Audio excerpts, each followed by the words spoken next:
ॐ राम रामेति रामेति रमे रामे मनोरमे सहस्रनाम तत्तुल्यं राम नाम वरानने। मित्रों, आप सबका स्वागत है अपने इस YouTube चैनल पर, जहाँ पर हम भगवत संबंधी परिचर्चाएं करते हुए आ रहे हैं प्रथम दिवस से। तो आप सबका प्रेम और सहयोग जैसा अब तक मिला है, इसको आगे भी ऐसे ही बरकरार रखिएगा। आज के जिस प्रसंग को छूने का प्रयास कर रहा हूँ वह है भगवान श्री राम का जन्म। क्यों भगवान ने इस धराधाम में प्रकट होने के लिए नौवीं तिथि को ही चुना, 9 का अंक ही क्यों चुना?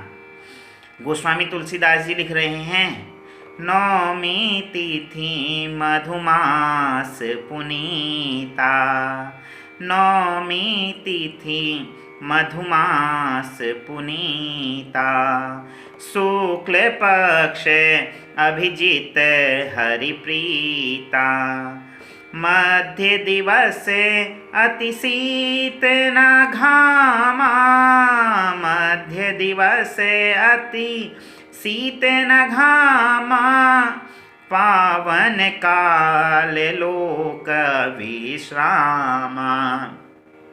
कि भगवान ने कैसा समय चुना है? मध्य दिवस, दिन के बीच में भगवान अवतरित हुए हैं। अति शीत न घामा, ना तो अत्यधिक ठंड है और ना बहुत ही गर्म ऋतु है। वर्ष के प्रथम चैत्र माह में भगवान अवतरित हुए और उसमें भी नौमी तिथि को चुना।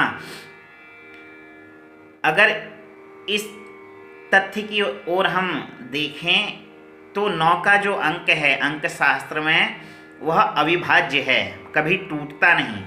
ऐसे ही वह परब्रह्म है जो कभी टूटता नहीं, क्योंकि पूर्ण अवतार है भगवान का। अब तक जितने भगवान के अवतार हुए सब अंशा अवतार थे, किंतु भगवान राम पूर्ण रूप से अवतरित हुए हैं। 14 कलाओं से युक्त हैं भगवान श्री राम। तो इसलिए 9 का अंक चुना जो अविभाज्य है, कभी टूटता नहीं। इसको ऐसे समझिए, 9 एकम 9, 9 दूनी 18, 1 और 8 पुनः 9, 9 तियाँ 27, 2 और 7 पुनः 9, 9 चक्को 36, 3 और 6 फिर से 9, 9 पंचे 45, 4 और 5 पुनः 9। तो इस क्रम को आप आगे बढ़ाते जाइए, हर बार 9 ही आपको प्राप्त होगा, क्योंकि 9 का अंक कभी टूटता नहीं, अटूट है। तो भगवान चाहते थे कि जब प्रथम मैं पूर्ण रूप से अवतार लूं तो अटूट भक्ति मुझ पर भक्तों की हो, और कभी यह नहीं जताया कि अवतार हैं। इसीलिए मर्यादा पुरुषोत्तम भगवान को कहा गया, सदैव मर्यादा पर रहे, कोई ऐसा काम नहीं किया जो मर्यादा से बाहर हो। इसीलिए भगवान को मर्यादा पुरुषोत्तम कहा गया। और कैसा ब्रह्म है जो अब तक निराकार स्वरूप में था, कोई आकार नहीं है। वैसे परमात्मा का स्वरूप क्या है? निराकार स्वरूप, वह परब्रह्म है। बस भक्तों की अभिलाषा को पूर्ण करने के लिए वह बार बार स्वरूप धारण करता है। जिस प्रकार जल का कोई आकार नहीं होता, जल आप देखिए किसी आकार का नहीं है, आप जिस पात्र में उसको रखते हैं जल उस पात्र का आकार ग्रहण कर लेता है। तो वैसे ही सच्चिदानंद भगवान हैं, सदचिद आनंद। इन सब की व्याख्या फिर कभी और लेकर आपके सम्मुख आऊँगा। तो ऐसे वह परब्रह्म स्वरूप हैं जिनका कोई आकार नहीं, कोई रूप नहीं, कोई गुण नहीं, निर्गुण स्वरूप वह हैं, निराकार स्वरूप हैं। और तुलसीदास जी ही दूसरे शब्दों में भगवान के लिख रहे हैं कि कैसा परब्रह्म आ रहा है, कैसा वह परमात्मा है। तो तुलसीदास जी लिखते हैं, बिनु पद चलाई सुनई बिनु काना, बिनु पद चलाई सुनई बिनु काना, कर बिनु करम करई विधि नाना, कर बिनु करम करई विधि नाना। आनन रहित सकल रस भोगी, आनन रहित सकल रस भोगी, बिनु वाणी वक्ता बड़ जोगी। बिनु पद चलई, कि पाँव नहीं है फिर भी चल रहा है, निर्गुण है ना, निराकार है, कोई आकार नहीं है, किंतु उसके बाद भी चल रहा है। बिनु पद चलई सुनई बिनु काना, कान नहीं है फिर भी सुन लेता है, ऐसा वह परमात्मा है।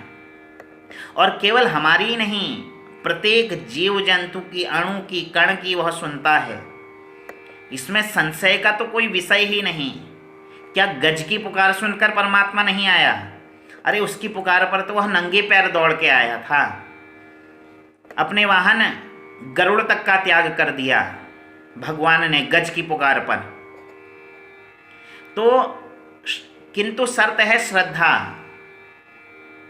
बार बार कहते आ रहा हूं, श्रद्धा श्रद्धा श्रद्धा। जब तक परमात्मा के प्रति श्रद्धा नहीं होगी, प्रेम नहीं होगा, वह प्राप्त नहीं हो सकता। ऐसा वह परब्रह्म है।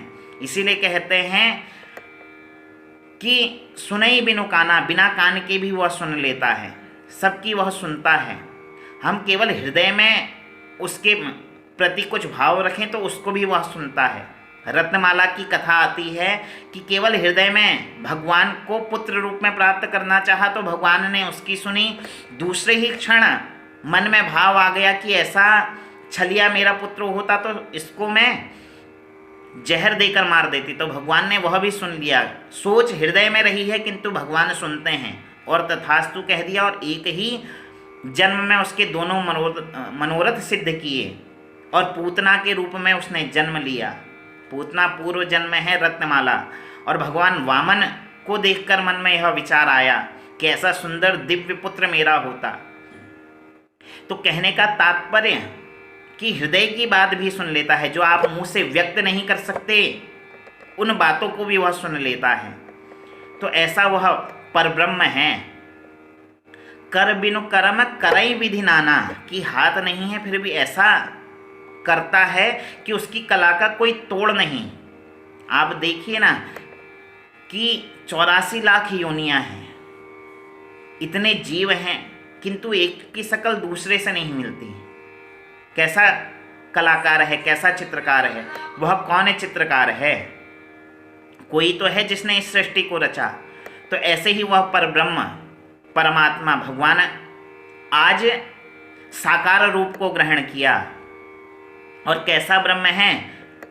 तो तुलसीदास जी कह रहे हैं, जेहि इमि गावहि वेद बुदा, जाहि धरहि मुनि ध्यान, सोई दशरथ सुत भगत हित, कौशलपति भगवान।